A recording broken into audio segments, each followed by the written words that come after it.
आप सभी साथियों का अपने YouTube चैनल एग्जाम क्रांति में हार्दिक स्वागत करते हैं। मेरा मकांत यादव आपके सामने साथियों आज बाल मनोविज्ञान का 5वां प्रैक्टिस सेट लेके आया हूं, जो परीक्षा के परिपेक्ष से बहुत महत्वपूर्ण है। चलिए साथियों, मैं प्रश्न संख्या 1 की बात करता हूं। प्रश्न संख्या 1 आप सभी के सामने है, इसे पढ़ें और उत्तर देने का प्रयास भी करें। चलिए साथियों, प्रश्न क्या कर रहा है? बालक के सामाजिकता का परीक्षण किस विधि द्वारा किया जाता है?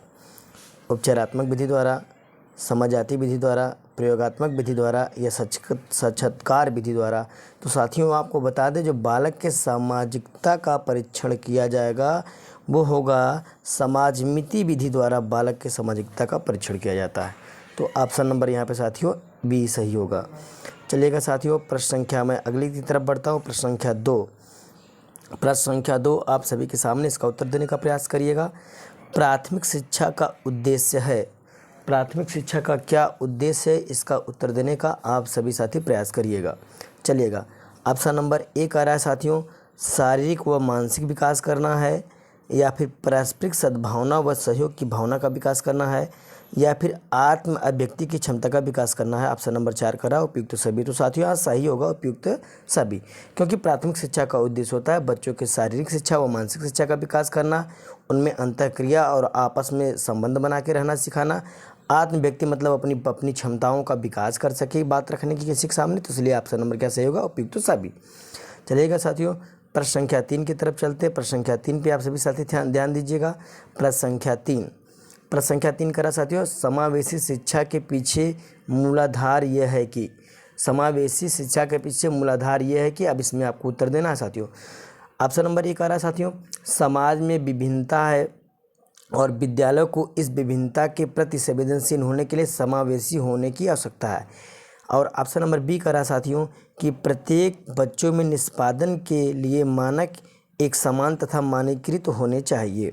ऑप्शन नंबर सी का रहा साथियों, हमें विशेष आवश्यकता वाले बच्चों के ऊपर दया करने की आवश्यकता है। ऑप्शन नंबर डी का रहा साथियों कि विशेष आवश्यकता वाले बच्चों के लिए अलग विद्यालय की व्यवस्था करना लागत प्रभावी है। तो साथियों ध्यान दीजिए, अब मैं इस प्रश्न को समझा रहा हूँ, आप अच्छी तरह से समझिएगा। इस तरह के प्रश्न कभी भी आते हैं तो आपको जब दया की बात आ जाए, विशेष आवश्यकता की बात आ जाए और मानक एक समान मानकीकृत आ जाए तो बिल्कुल गलत होगा। हम जब समावेशी की बात करेंगे उसमें समावेशी वह शब्द जरूर आएगा साथियों। समावेशी में हमेशा शिक्षा सबके लिए दी जाती है, चाहे वो प्रतिभाशाली बालक हो, चाहे पिछड़ा बालक हो, चाहे मंद बुद्धि का बालक हो। अर्थात अब यहाँ पे ऑप्शन नंबर 1 क्या करा, ध्यान देंगे ऑप्शन नंबर 1 की तरफ। समाज में विभिन्नता है और विद्यालय को इस विभिन्नता के प्रति संवेदनशील होने के लिए समावेशी होने की आवश्यकता है। तो ऑप्शन नंबर साथियों ए सही होगा। चलिएगा साथियों, प्रश्न नंबर 4 की तरफ बढ़ते हैं। प्रश्न संख्या 4 आप सभी साथी ध्यान दीजिएगा। प्रश्न संख्या 4 पर, प्रश्न संख्या 4 कह रहा साथियों, अधिगम का स्वनियमन का अर्थ है। अधिगम का स्वनियमन का क्या अर्थ है, इस पे आपको उत्तर देना साथियों। तो इसमें दे रहा है कि अपने सीखने का स्वयं अन्वेषण करने की योग्यता है, या विद्यार्थी निकाय द्वारा बनाए गए नियम एवं विनिमय है, स्व अनुशासन का नियंत्रण करता है, इनमें से कोई नहीं। तो साथियों आपको बता दूं, अधिगमकर्ता का मतलब जो अधिगम को प्राप्त करता है वो, और स्वनियमन का अर्थ है। तो यहाँ अपने सीखने का स्वयं अन्वेषण करने की योग्यता है, अर्थात जो अधिगम करता है आप कितना सीखा स्वयं से परीक्षण करे वही है यहाँ पे। तो ऑप्शन नंबर क्या सही होगा साथियों? ए सही होगा। अपने सीखने का स्वयं अन्वेषण करने की योग्यता है। चलिएगा साथियों, अब मैं प्रश्न नंबर 5 की तरफ बढ़ता हूँ। प्रश्न नंबर 5 पे सभी साथी ध्यान देंगे। चलिएगा, प्रश्न नंबर 5 करा साथियों, प्रभावशाली प्रबंधकीय नियंत्रण के मूल तत्व हैं। प्रभावशाली प्रबंधकीय नियंत्रण के मूल तत्व कौन कौन से? उपयुक्तता है, अस्पष्टता और समझाने की सुगमता होनी चाहिए, आवश्यकता अनुसार नियंत्रण प्रणाली होनी चाहिए, या उपयुक्त सभी। तो साथियों यहाँ पे ऑप्शन सही होगा उपयुक्त सभी। प्रभावशाली प्रबंधकीय नियंत्रण के मूल तत्व भैया, जब हमें किसी बालक को कुछ शिक्षा देनी है तो उपयुक्तता उसके बारे में सब कुछ जान ले, अस्पष्टता एवं समझने में सुगमता होगी, आवश्यकता एवं नियंत्रण प्रणाली, तब उसके ऊपर नियंत्रण कर सकेंगे। तो हमारा ऑप्शन क्या सही होगा? डी सही होगा, उपयुक्त सभी। चलिएगा साथियों, प्रश्न संख्या 6 की तरफ बढ़ते हैं। प्रश्न संख्या 6 पर आप ध्यान दीजिएगा और इसका उत्तर देने का प्रयास भी करिएगा। प्रश्न संख्या 6 कह रहा है साथियों कि छात्रों के मूल्यांकन के लिए सामान्यतः निबंधात्मक प्रश्नों का प्रयोग किया जाता है। इस प्रकार के प्रश्नों की सबसे बड़ी खामी क्या है, मतलब सबसे बड़ी खामियां क्या है, कमियां क्या हैं? तो चलिएगा साथियों, इसका उत्तर देने का प्रयास करिएगा। इन प्रश्नों को अब यहाँ पे ऑप्शन नंबर 1 आ रहा, प्रश्नों में वस्तुनिष्ठता एवं विश्वसनीयता की कमी होती है। चलिएगा, अब आगे ऑप्शन नंबर बी कह रहा है ये प्रश्न विद्यार्थी के लेखन कौशल की जांच के लिए सही नहीं है। ऑप्शन नंबर सी कह रहा है साथियों इन प्रश्नों की सहायता से किसी प्रकार का मूल्यांकन संभव नहीं है। अगला प्रश्न कह रहा है उपयुक्त सभी। तो साथ ही इस प्रश्न को आप समझिएगा, ध्यान दीजिएगा, कह क्या रहा है प्रश्न, छात्रों के मूल्यांकन के लिए सामान्यतः निबंधात्मक प्रश्नों का प्रयोग किया जाता है। इस प्रकार के प्रश्नों की सबसे बड़ी कमियां क्या है? भैया बच्चों से निबंधात्मक प्रश्न नहीं पूछना है, उनसे वस्तुनिष्ठ प्रश्न पूछना है, उनसे प्रश्नावली विधि से प्रश्न पूछना है। तो ऑप्शन नंबर साथियों ऐसा ही होगा, उसका प्रश्नों में वस्तुनिष्ठता एवं विश्वसनीयता की कमी होती है। क्यों? क्योंकि बच्चों से आप प्राथमिक के शिक्षक है, निबंधात्मक प्रश्न करेंगे तो बच्चा उत्तर नहीं दे पाएगा, अर्थात उस उत्तर के प्रति बच्चे में वस्तुनिष्ठता विश्वसनीयता में क्या होती है? कमी होती है। चलिएगा साथियों, अब मैं अगले प्रश्न की बात करूंगा। प्रश्न संख्या 7 आप सभी के सामने, इसका उत्तर देने का प्रयास करिएगा। एक कुशल प्रशासक के गुण है, एक कुशल प्रशासक के गुण क्या होते हैं? चलिए, नियंत्रण संबंधी एकता होनी चाहिए, निर्देशन संबंधी एकता होनी चाहिए, या फिर अनुशासन उनमें होना चाहिए, या फिर उपयुक्त सभी। तो साथियों ध्यान दीजिएगा, एक कुशल प्रशासक के गुण है उसमें ये सभी गुण होने चाहिए, अर्थात मेरा ऑप्शन नंबर डी सही होगा साथियों। चलिएगा साथियों, मैं प्रश्न नंबर 8 की तरफ बढ़ता हूँ। प्रश्न नंबर 8 पे आप ध्यान दीजिएगा और प्रश्न नंबर 8 परीक्षा की दृष्टि से इम्पॉर्टेंट भी है। प्रश्न नंबर 8 अधिकांश साथी इसका उत्तर भी देंगे। चलिएगा, प्रश्न संख्या 8 करा सीखने के अंतर्दृष्टि सिद्धांत को किसने बढ़ावा दिया? सीखने के अंतर्दृष्टि सिद्धांत को बढ़ावा किसने दिया साथियों? गेस्टाल्टवादियों ने दिया, या पावलोव ने दिया, या जीन पियाजे ने दिया, या वाइगोस्की ने दिया? तो साथियों ध्यान रखिएगा, जब भी अंतर्दृष्टि का सिद्धांत आता है वहाँ बिना सोचे समझे आप गेस्टाल्टवादी हमेशा करना, ये गेस्टाल्टवादी हमेशा सही रहेगा साथियों। तो ऑप्शन नंबर ए सही होता है, ए को लॉक करेंगे। चलिएगा साथियों, प्रश्न संख्या 9 की तरफ बढ़ते हैं। प्रश्न संख्या 9 आप सभी के सामने, इसका उत्तर देने का प्रयास करिएगा।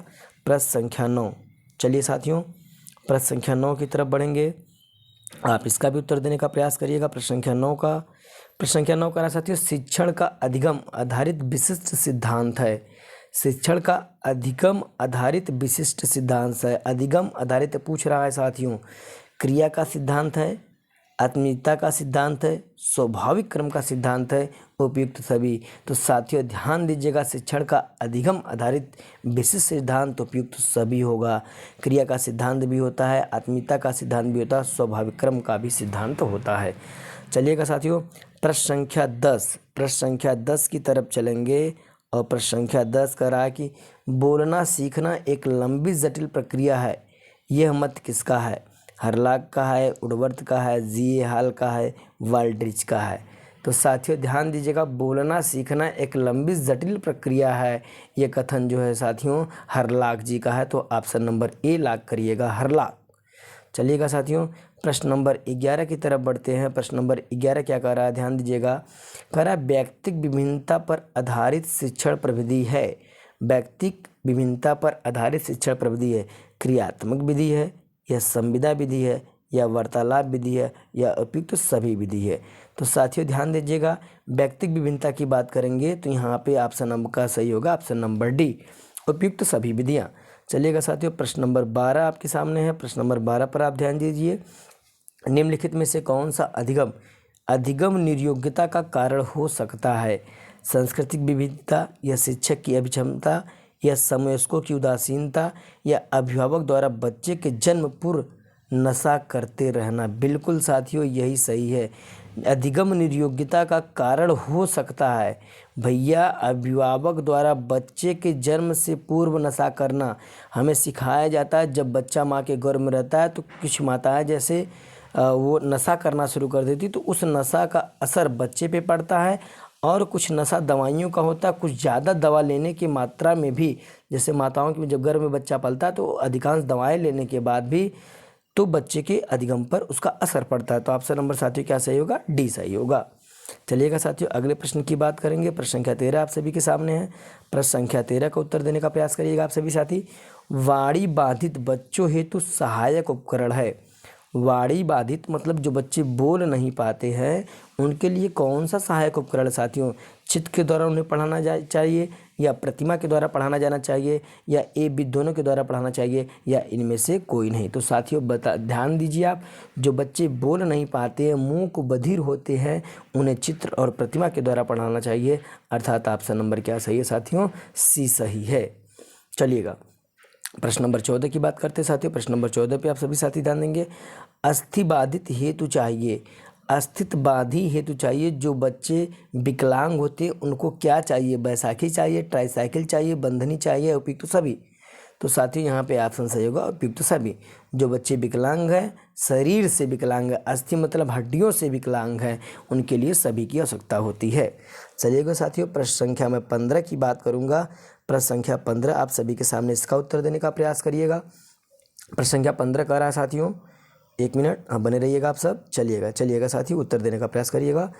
प्रश्न संख्या 15, निर्देशन के विकास में आने वाली बाधाएं हैं। निर्देशन के विकास में आने वाली बाधाएं कौन कौन सी साथियों? ध्यान दीजिएगा।